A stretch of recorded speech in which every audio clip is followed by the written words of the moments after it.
Allez, on y va. On est parti sur Holo Bastion cette fois-ci. Les Skittles. Ouais, bah voilà. Illustration parfaite de la situation dans laquelle on va être en difficulté du côté de Matteo offstage. On se prend, voilà. Si t'as les Smarties enchaînés derrière avec le bouclier qui va en plus faire le réflecteur bas sur le terrain et qui en plus permet d'aller chercher ensuite des enchaînements avec le forward air. 60% qui sont déjà récupérés dans l'ensemble, bah forcément c'est délicat. Derrière, attention quand même, hein, clairement pas laisser Matteo se reposer sur ses lauriers parce que ce dernier, s'il t'attrape en close quarter, tu sais que tu vas passer une mauvaise journée. La roll, attention, le travers qui est bien enchaîné ici. Hop là, directement dans le réflecteur, bien vu, hein. Ça malheureusement ça va être trop délicat, hein. Que ce soit au niveau de l'item play, que ce soit au niveau des approches, ça risque d'être une situation qui malheureusement va pas être simple à vivre du côté du joueur, d'autant plus que les Sephiroth on en a un peu en région parisienne, mais de la stature de Zora, pas tant que ça. On a notamment quelques joueurs comme Jojo qui font quelques trucs avec le perso, mais voilà, c'est pas encore du niveau de ce qu'est en train de nous proposer le joueur actuel dans cette loser semi. Ok, bien vu au niveau du gras, au niveau du shield. On part bien out pour éviter de se prendre ici le jeu de combo, mais ça forcément ça fait drop l'avantage state, et drop l'avantage state quand tu t'appelles Peach, bah malheureusement ça fait que ton personnage est un peu sous-optimal. Ok, on prend un item pour aller chercher du toss plutôt que d'aller prolonger le combo. Je peux comprendre l'idée, après à ces pourcentages là je pense qu'il était conscient qu'il pouvait pas faire grand chose. Le backer qui n'aboutit pas encore à une situation de kill, mais Théma les pourcentages. Ah ouais, d'accord, bah, okay, bah si on dort, hein. Ok, très bien, le backer ici qui fonctionne bien, mais c'est encore un sweet spot. Oh, le forward tilt qui aurait pu être dramatique. Ok, oh, joli enchaînement, mais ça tue pas. Ça ne tue pas, top 5 des plus légers du jeu, et on n'est pas encore en train de réussir à le tuer, alors que pourtant on met l'adversaire à 150, très bon notre alerte. CD, enfin une option qui va réussir à débouter l'enfant de Genova. Ok, attention, situation d'offstage qui aurait pu être douloureuse, notamment sur stage trap. Ça part dans le shield, ça part directement avec un démarrage de combo, mais malheureusement la rage y est peut-être pour quelque chose. On prend déjà quand même 50% sur l'adversaire, ce qui est pas rien. Vert, toss, malheureusement ça part dans le travers, ça tuera pas 150. Arrête d'overshoot les side B, arrête d'overshoot les side B, je t'en supplie, je suis à genoux. Le forward tilt ici qui aurait pu être dramatique s'il était angulé vers le bas, mais non. On va se planter au niveau de l'angle, et résultat ça permet de reprendre un peu un second souffle du côté de Matteo, puisque même si on perd la stock, on met l'adversaire pas loin des 80%. Ce qui veut d'ailleurs dire que la One Winged Angel n'est pas loin. Le backer qui va enfin être décoché, qui va faire mouche cette fois-ci, ça va lui refaire les contours à la princesse. Moins d'impôts chez le peuple en matière de coiffure. Non, on passe pas, non ça passe pas. Forward air, c'est enfin récupéré. L'adversaire qui va pouvoir récupérer la One Winged Angel. On rappelle un 30% de mobilité, 30% de dégâts supplémentaires, un troisième saut, de la super armure sur les smash. Ouf. Ok. Ça n'avait pas forcément l'ulti du down smash. C'est l'idée qui va l'utiliser derrière le blink qui est directement puni. Non, il n'y aura pas de grab game, c'est dommage. Je ne pense pas qu'il aurait pu aboutir à une situation de kill, mais à tout à minima, là en l'occurrence, ça se sentait qu'on était protégé dans son bouclier. Dramatique ce down smash. Jusqu'au bout, hein. Jusqu'au bout, là, il va le vouloir. Oh, le tilt. Hop là, max row, ça tuera pas. Ça ne tuera pas, malheureusement. Hop là, petit catch. On a encore un saut qui est consommé. Le blink qui a été retenté. Derrière, on a le counter. L'adversaire est à 116%. Il n'y aura pas de catch qui sera fait. Mais le side B, cette fois-ci, qui sera enfin efficace. Et qui va permettre de mettre ce petit coup de fesse qui était capital pour Matteo. Après, voilà. Là, 133%. Il faut aller chercher un combo de l'espace. Le drag down qui était absolument splendide. Mais non. La réponse du côté de l'adversaire est bonne. Il faut réussir à survivre. Oh, le down air, c'était tellement dangereux. Ah, on bouge bien, hein. Non, là on bouge très bien, hein, du côté de son adversaire. Ah oui, on a un Stitch qui plus, j'avais pas fait attention, mais il y a un Stitch. Là, le Stitch, je pense qu'il peut l'oblitérer à 70, hein. Faut faire vraiment attention. Oh, ça part dans le bouclier. Oui, shield poke, bah oui, bien sûr. Bien sûr. Ah, neutral air. Ah, forward air. Ah, forward tilt. Ah, forward tilt encore. Ah, c'est dangereux, c'est très dangereux. Ah, dangereux, la princesse carrément sur la sellette. Attention, giga flair. Remonter au bon timing. Waouh, t'es sûr de ça? Ah ouais, bah derrière, s'il a le père avec le bon timing pour choper bien au bon moment, et bien forcément ça va rendre la situation d'autant plus délicate. Nous allons pouvoir partir sur une game numéro 2 qui pour l'instant a l'avantage de Zora. Alors, il va falloir résoudre beaucoup de problèmes en très peu de temps du côté de Matteo.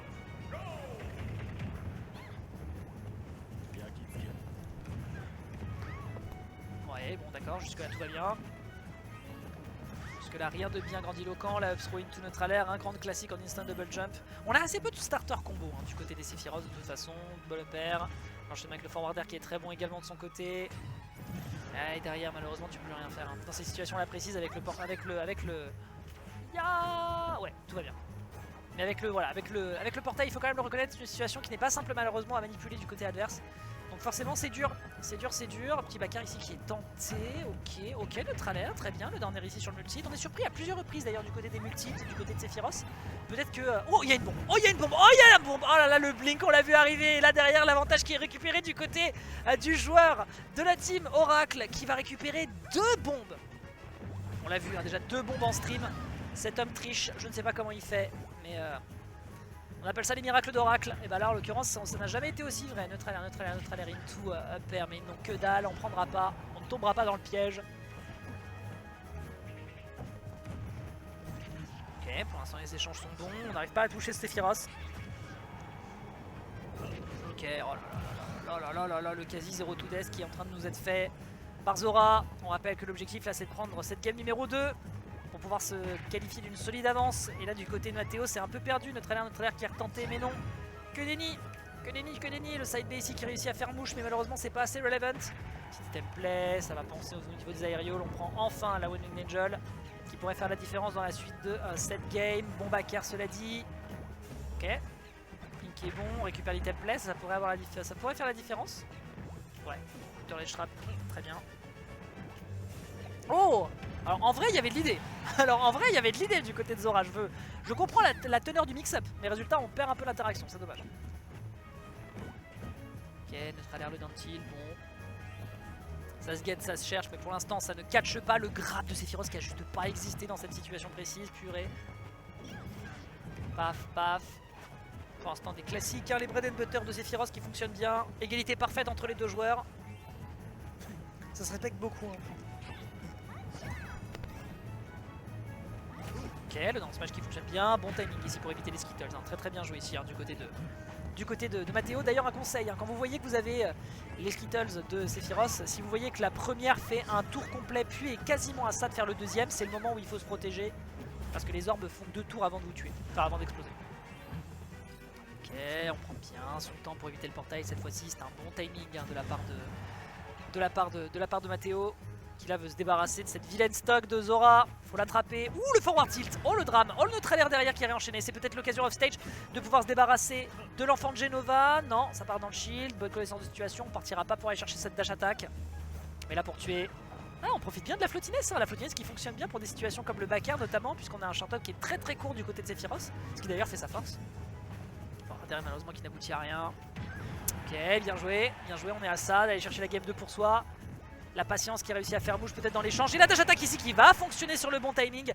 Malheureusement l'absence de tech à 2 reprises hein, qui fait qu'on aura pris 2 stocks à l'adversaire.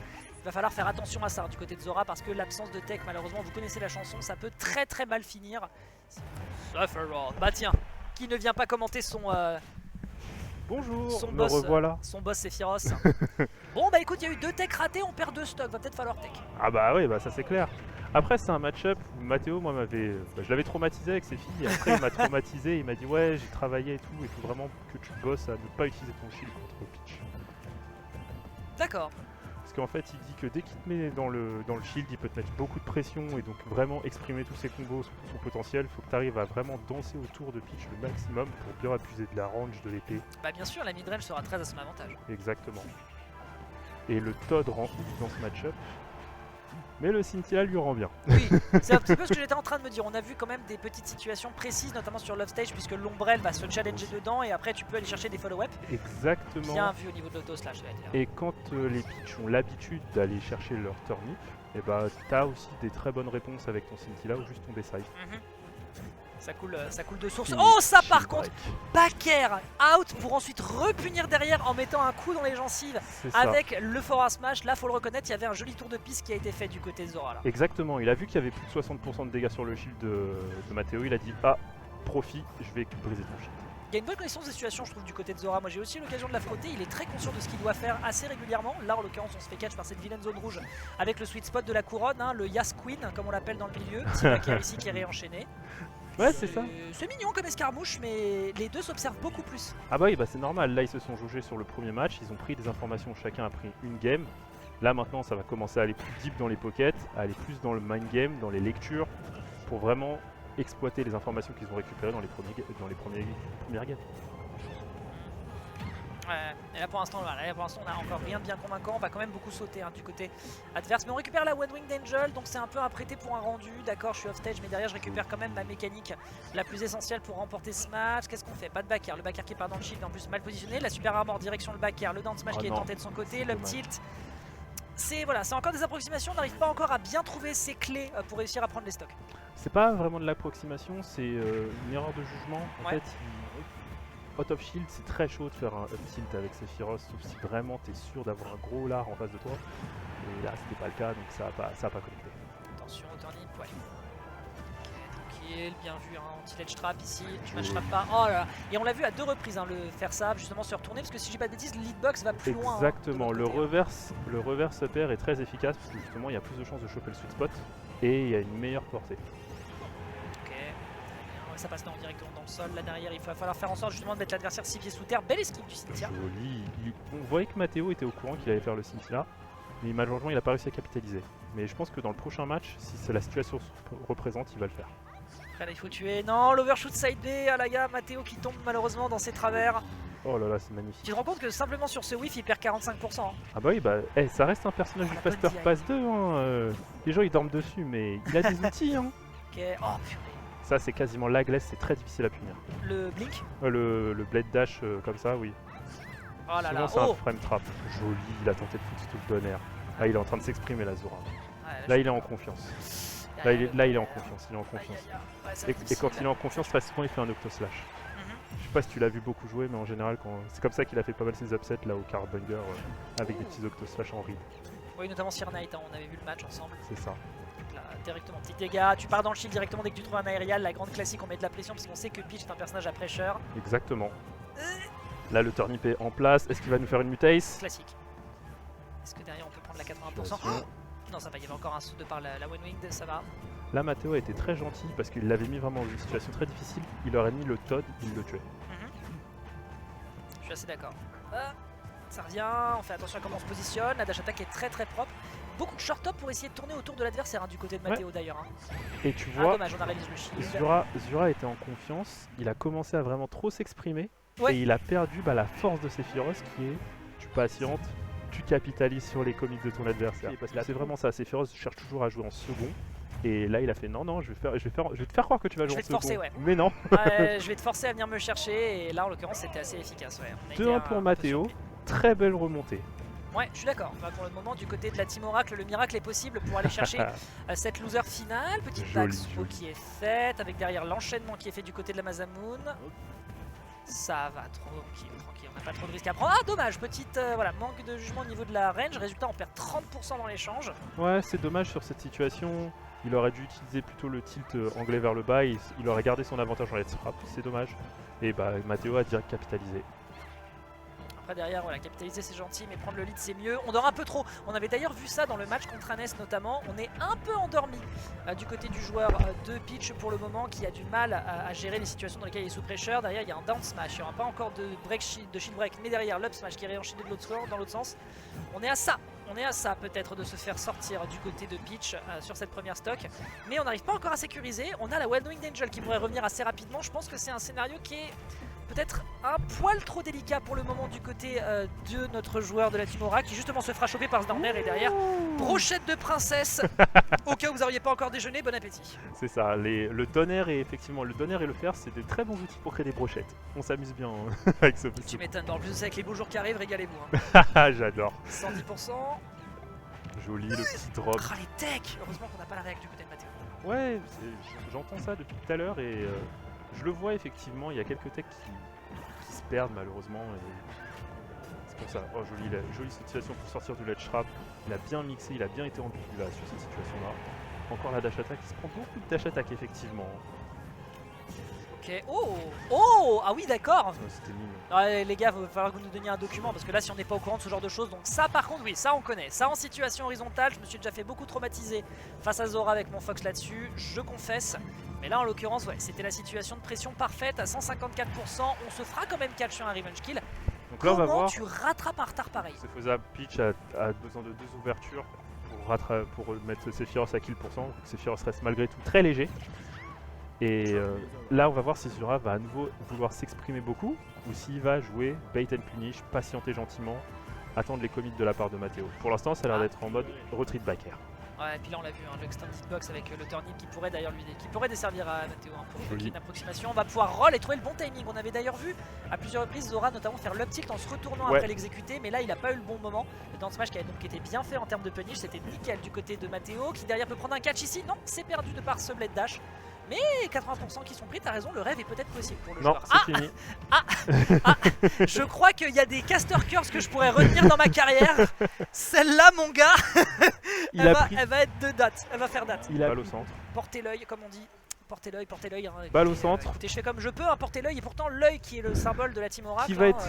Qui va être dans la money, qui va être dans le cash price. Qui est sur le podium. Il y a une game 5 à aller chercher du côté de Matteo. L'enjeu est immense. On a vu que c'était possible sur la game numéro 2. Là, il va falloir faire attention. Là, on est très prudent. Les Skittles, il y a 2 tours à faire autour du personnage pour éviter justement de prendre l'explosion.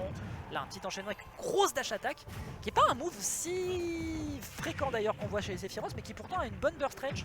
Ouais, en fait, la dash attack est très dangereuse. En général, elle est conditionnée. C'est quand tu as conditionné la personne à backdash, à dashback plutôt, que là, tu sais que tu peux lancer ta dash attack. Sinon, tu te fais hard punish à chaque fois que tu la whiff ou tu la mets sur le shield. Oui, c'est très laggy, je suis d'accord avec toi. Voilà, c'est ça. Okay. Après, le 10 juin fait toujours plaisir, mais le jeu n'en vaut pas la chandelle en général quand on a un F-tilt ou un beau back air. Là-dessus, on est d'accord. Ok, qu'est-ce que tu vas aller chercher? Tu vas aller chercher le back air ici pour directement lui couper les jarrets à la pauvre princesse qui va devoir se ressaisir. Comment on fait pour s'en relever? C'est ça là. Parce que là, il y a One Winged Angel, l'adversaire qui est prudent et qui en plus de ça ne se laisse pas décontenancer par rapport à la game 2. Depuis tout à l'heure, il ne fait que bouger autour, que surexploiter cette mid-range. C'est ça, c'est vraiment le match-up pitch. C'est tu utilises ton épée, tu utilises ta range et tu danses autour, tu ne te mets pas en situation trop défensive parce qu'à partir du moment où tu vas être en défense, tu vas pouvoir te mettre la pression, ride tes mauvaises habitudes et te mettre un combo et te casser la bouche. Ouais, là, des petites situations comme ça, il aime pas. Hein. Dès qu'il voit que l'adversaire s'approche de trop, Zora, on essaie de partir un peu out. La tech, encore une fois, hein, il a de la chance que l'adversaire soit à l'autre bout du stage parce que là, il y avait un back air qui se perdait. Mais celui-ci va arriver avec un tout petit peu de retard. Bonjour, voilà mon bouti. Voilà, merci Colissimo. Colissimo for my win condition. Ok, back throw. Ah, d'accord, un petit save. On fait des petits mix-ups, c'est normal, faut mixer. Et puis le Shadow Flare met toujours un peu de pression et permet de créer encore plus d'ambiguïté au niveau de l'adversaire. Et surtout, c'est un reset neutral gratuit. C'est vrai. Non, je suis d'accord là-dessus. Attention à toi au niveau des placements, on reste bien à l'aise dans le shield. Un petit upper qui est tenté, peut-être un peu d'avantage. Le Blade, encore une fois, qui va empêcher de prendre de la pression. On l'a vu d'ailleurs hein, à plusieurs reprises quand il est sur la plateforme, il se prend des uppers à répétition. Et comme tu disais, beaucoup de pression dans le bouclier. Donc là, il a raison de revenir sur le terrain. C'est ça. Et ça lui sert parce que pour l'instant, le momentum est sien. C'est ça. Merde, back air. Oh, le petit deathmatch en punish, c'était... Il a du mal avec les multis, j'ai l'impression. Ok, on va essayer d'obtenir derrière avec cette dash attack. Oh, le down smash ici, s'il y avait eu un dash shield, ça aurait été drame. Mais ça n'est pas encore fini, on a encore de quoi se défendre. Oui. Après, bah là, Zura, ils sont revenus à Ivan. Dommage. Ivan pour cent. Maintenant, Zura à l'aile. Est-ce qu'il va réussir à choper ce kill? Ou est-ce que c'est Matteo? Je pense que la première personne qui chope le kill a vraiment le momentum pour gagner le set. Ouais, c'est possible. D'autant plus que là, il y a encore de l'enjeu du côté de Matteo derrière. Ça va se faire avec un méga flair, mais c'est pas encore fait. Derrière, avec un petit jeu d'items, sachant qu'il est très prudent au niveau de la façon dont il les utilise. Petit air dodge pour récupérer l'item play ici. Le toss qui est également fait de l'autre côté. Beaucoup de pression. Beaucoup de pression. En fait, c'est là où justement Matteo peut l'emporter. Ouais, magnifique. C'était incroyable. Ouais, grosse zonze. Ouais, il l'a mis en prison. Il cherchait une sortie, il l'a pas trouvé. Il a essayé plusieurs fois avec les projectiles et c'est pas passé malgré tout. Ok, Constantine neutralaire pour dire get off me. Il a besoin de pouvoir exploiter cette mid-range. Oh, c'est dommage, il y avait un bon positionnement. L'up smash un peu gourmand, ne nous mentons pas. Ça commence à prendre un peu des situations désespérées là. On l'a entendu, Scintilla. Doucement. Ah là, ça y est, là, Matteo il est en train de dérouler là, il déroule. Il a pris 70% d'avantage. Ok, derrière on a voulu faire un petit peu le flex avec les short up, mais non, c'est pas encore récupéré. La One Winged qui sera enfin efficace, oui, ce sera récupéré, mais vraiment au bout du bout. Hein. Ça se jouait à quelques pixels. C'était une très belle DI de la part de Matteo, il a failli survivre. Ouais, lui a fait les mèches à minima, c'est toujours ça de prix. Derrière, il y aurait pu y avoir quelque chose sur cette upper, on a été bien patient pour voir la DI partir in-out. Et il y a un side B, mais attention, il y a encore l'aile. Et elle pourrait être dramatique, sauf si derrière on trouve effectivement le sweet spot couronne, le You Drop This Queen classique. On part en game 5. C'est dans la douleur qu'est en train de se faire ce